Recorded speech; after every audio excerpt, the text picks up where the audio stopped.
예, 안녕하세요. 이번 시간에는 상속세 계산 구조와 한정 승인 신청할 때 어떤 주의를 해야 되는지 그 부분에 대해서 살펴보도록 하겠습니다.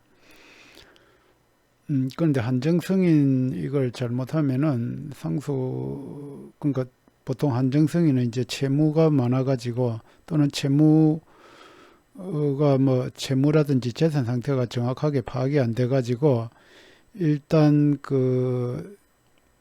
채무 부담을 상속받은 재산가액을 한도로 이렇게 부담하겠다는 그런 상속이기 때문에 근데 실제 채무가 많다 하더라도 상속세를 부담해야 되는 경우가 있습니다. 그래서 그 부분을 주의하셔야 됩니다. 그 부분에 대해서 중점적으로 살펴보도록 하겠습니다.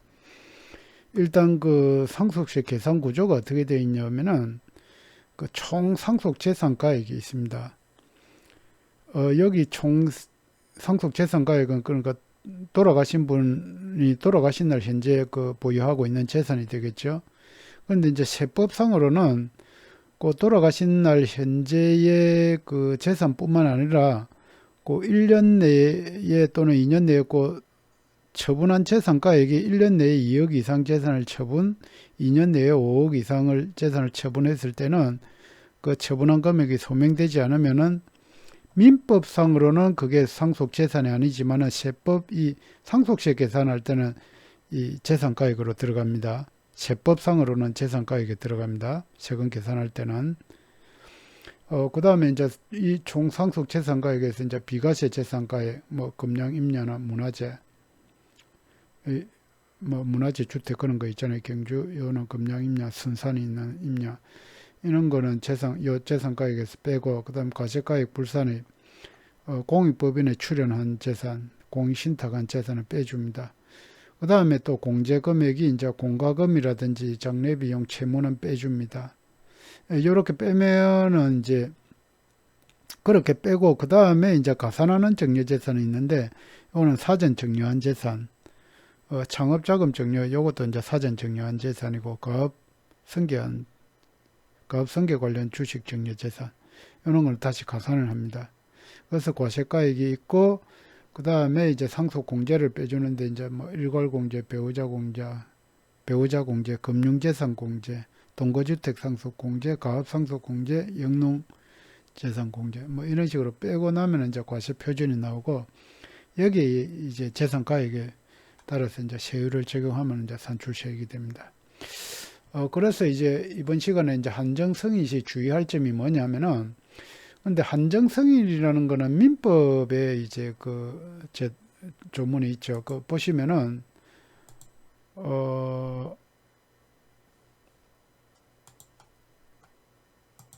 여기 민법에 보시면은 한정승인의 효과가 뭐냐면은 취득할 재산의 한도에서 돌아가신 분의 채무와 유정을 변제할 것을 조건으로 상속을 승인은 그러니까 채무가 많다 하더라도 내가 취득할 재산 한도에서만 채무를 승계하는 거예요.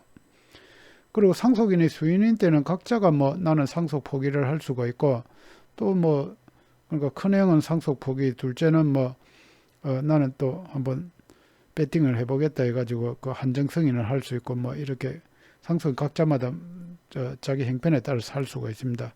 그래서 둘째는 이제 가령 이제 자기 지분에 대해서는 이제 한정 승인을 신청할 수가 있어요. 그래서 이제 방법은 이제 상속 돌아가신 날로부터 보통 3개월 이내에 하셔야 됩니다. 그래서 이렇게 보시면은 그래서 이제 요거 이제 한정 승인이라는 개념 자체가 민법에서 왔기 때문에 가령 이제 총 상속 재산가액은 가령 10억이라고 했을 때 부동산이 10억이 있었다는 거죠. 그런데 여기 채무가 15억이에요. 그럼 상속 포기를 하든지 해야 되는데 그런데 또 아직 모르는 재산이 또 있을 수가 있잖아요. 그리고 채무도 내가 알고 있기로는 15억인데 일부 갚은 채무도 있을 수가 있고 하여튼 정확히 파악이 안 되니까 일단 채무는 총 재산 가액을 한도로 이제 채무를 승계하게 되니까 밑재의 본전이니까 그냥 이렇게 한정 승인을 할 수가 있습니다. 근데 이제 한정 승인을 할 거는 단순히 이 상속 재산하고 채무만 비교할 게 아니라, 근데 가령 아버지가 이제 이제 여기 뭐냐면은 이제 사전에 정려한 재산이 있단 말입니다. 사전에. 그러니까 비상속인 같은 경우에는 사전 정려한 재산은 10년 안에 돌아가시기 전 10년 안에 정려한 재산은 이거 다 가산한 정리 재산에 포함합니다. 그래서 실제로 이렇게 이제 한정 승인을 하고 상속세를 계산해 보니까 그래 나는 이제 재산은 10억이고 이 채무는 15억인 줄로 알았는데 그거는 확실히 맞아요. 그래서 이제 여기 빼면은 마이너스인데 그런데 이제 뭐 10년 안에 정려한 재산이 가령 뭐 3억이 있었다고 봅시다. 그렇게 되면 여기서 뭐 10억에서 요 15억 빼니까 마이너스 5억이 되잖아요. 요 공제금액 요까지 했을 때는. 그런데 여기 사전 정려 재산이 3억이 있으면 그래도 뭐 요 기존에 마이너스 5억이 있으니까 이거 상속세 과세가액이 없지 않느냐 이렇게 생각이 쉬운데 그게 그렇지가 않고 근데 여기에서 채무 그러니까 여기 상속재산이 부동산이 10억이고 채무가 15억인데 빼니까 마이너스 5억이잖아요. 근데 여기까지 마이너스 5억은 그냥 제로겁니다. 제로. 다시 리셋이 되는 겁니다. 그 조문에 어디 있냐면은 여기 보시면은 상속세 과세가액이잖아요. 우리가 지금 상속세 과세가액 요걸 보고 있는데 상속세 과세가액은 그러니까 14조에 따른 거면 14조에 따른 금액이 공과금 장례비 채무입니다. 그러니까 장례비 공과금 채무 여기서 뺐잖아요. 공제금액 뺀 거. 이것이 상속재산가액을 초과하는 경우에는 그러니까 채무가 15억이고 상속재산가액이 10억이에요. 초과하는 경우는 그러니까 마이너스 5억이죠. 그 초과액은 없는 것으로 본다. 이렇게 되어 있습니다. 그러니까 여기 10억이고 채무가 15억이면은 요까지 공제금액 요까지만 지금 계산하면은 마이너스 5억이잖아요. 그럼 마이너스 5억은 뭐 초과액은 없는 것으로 본다. 제로입니다. 제로. 그러니까 여기가 제로가 돼버리고 그리고 이제 사전에 정려인 재산이 3억이 있었다는 거죠. 그럼 제로에서 3억을 더하니까 상속세 과세가액은 3억이 돼버립니다. 그런데 물론 이제 공제 금액이 있으면은 뭐 공제할 게 이제 뭐 일괄 공제나 뭐 이런 식으로 해가지고 뺄 수 있는데 가령 이게 뭐 가령 여기 이제 배우자가 먼저 돌아가시고 이제 뭐 이렇게 되면은 일괄 공제 이게 5억밖에 안 되지 않습니까? 그런데 사전 정려인기 가령 7억이 다 돼버리면은 과세가액이 7억이 되는 거죠. 그런데 공제로 5억 빼면은 2억에 대해서 상속세 납부할 수가 있습니다. 그래서 사전 정려 재산이 있을 때는 한정승인 시 주의하셔야 된다. 그게 첫 번째고요. 두 번째는 어떤 케이스냐면은 그러니까 이제 10년 안에 이제 상속인한테 정리했다든지 또는 5년 안에 이제 요 정려재산이라는 게 요 5년 안에 이제 비상속인 유해이자 그러니까 상속인 유해이자에게 정려한 재산은 다 합산하니까 그 주세 상속인은 10년, 상속인 유해이자는 5년까지가 다 합산하고 여기 합산되니까 여기 설사 마이너스가 된다 하더라도 요거는 리셋되고 다시 계산이 되니까 주의하셔야 되고 그 다음에 두 번째는 이제 여기서 이제 한정승인이라는 게 민법상 여기 뭐 민법 한정승인 할 때 민법에서는 그러니까 부동산이 10억이 있었고 채무가 15억이 있었다고 이렇게 이제 한정승인 신청해가 한정승인을 받았어요. 그런데 이제 세법으로 계산해 보니까 돌아가시기 1년 안에 2억, 2년 안에 5억 이상을 재산을 처분하고 그 처분 대금의 용도를 소명을 못하는 거예요. 그러면 이제 세법에서는 추정 상속 재산이라 해가지고 그 재산을 상속세 계산할 때는 재산으로 포함시켜 버립니다.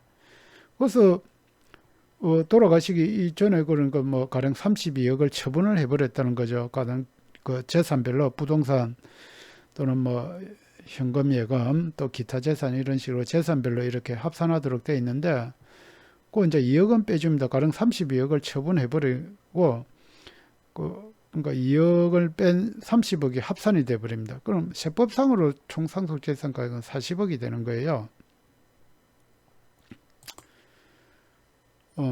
그러니까 민법상으로는 실제 남은 재산이 부동산 10억밖에 없는데, 돌아가시기 전에 뭐 다 처분하고 뭐 다 빼돌려 버렸다는 거죠. 그래도 이제 세법상으로는 그런 거 무시하고 처분한 재산 소명 못하면은 요 합해서 계산하도록 되어 있으니까 이렇게 됩니다. 그런데 이제 채무는 15억이에요. 그런데 이 채무라는 게 아까 우리가 이 상속세 한정승이라는 게 취득할 재산의 한도에서 그 채무와 유정을 변제할 조건으로 하는 거잖아요. 그런데 취득할 재산이 10억밖에 없잖아요.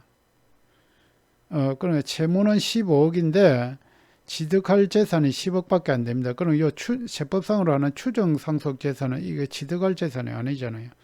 그러니까 세법을 계산하기 위해서 엎은 거지. 그래서 요 10억밖에 요 재산을 한도로 채무가 공제되니까 10억만 공제됩니다. 그럼 40억에서 10억이 공제되면 30억이 남죠. 이거에 대해서 이제 물론 이제 상속 공제할 거는 빼고 나면은 이거에 대해서 세금을 계산해야 되니까, 그러니까 이게 주의하셔야 됩니다. 그러니까 이제 돌아가시기 1년, 2년 이런 때에 이제 그 추정 상속 재산 또는 이런 거 아니라도 그 전이라도 어떤 그 재산을 처분해 가지고 세무서에서 이 사전 증여로 발각될 수도 있습니다. 그런 거라든지 이런 거 처분 재산이 많다든지, 요것뿐만 아니라 요 3년 전, 5년 전이라도 이게 세무서에서 발각되가 사전 증여로 되면 이쪽으로 옵니다. 그러니까 사전 증여가 있든지, 그러니까 요 상속 개시 전 요 기간 내 처분한 재산이 있다든지, 이렇게 됐을 때는 한정 승인을 했다가는 상속세를 안 나올 거라 생각하고 있다가 된통 두드려 맞는 수가 있습니다. 그리고 또 세 번째는 뭐냐면 이 가령 부동산을 이렇게 10억을 한정 승인을 받았잖아요. 그럼 상속인 앞으로 이렇게 등기가 되잖아요. 그리고 결국은 이제 채무가 많으니까 경매가 될 거예요. 그럼 상속인 앞으로 이제 등기가 되고 이 경매가 됐으니까 어떻게 돼요? 상속인이 양도소득세를 내야 되겠죠. 그런 그 세 가지 케이스에 대해서 미리 알아보시고 이거 한정 승인을 해야지 그냥 뭐 민법 규정만 보고 이걸 했다가는 상속세 부담이 커질 수 있으니까 주의하셔야 됩니다. 이상 그 한정 승인에 대해서 주의할 점에 대해서 살펴봤습니다. 이상 도움이 되셨다면 좋아요, 구독 버튼. 감사합니다.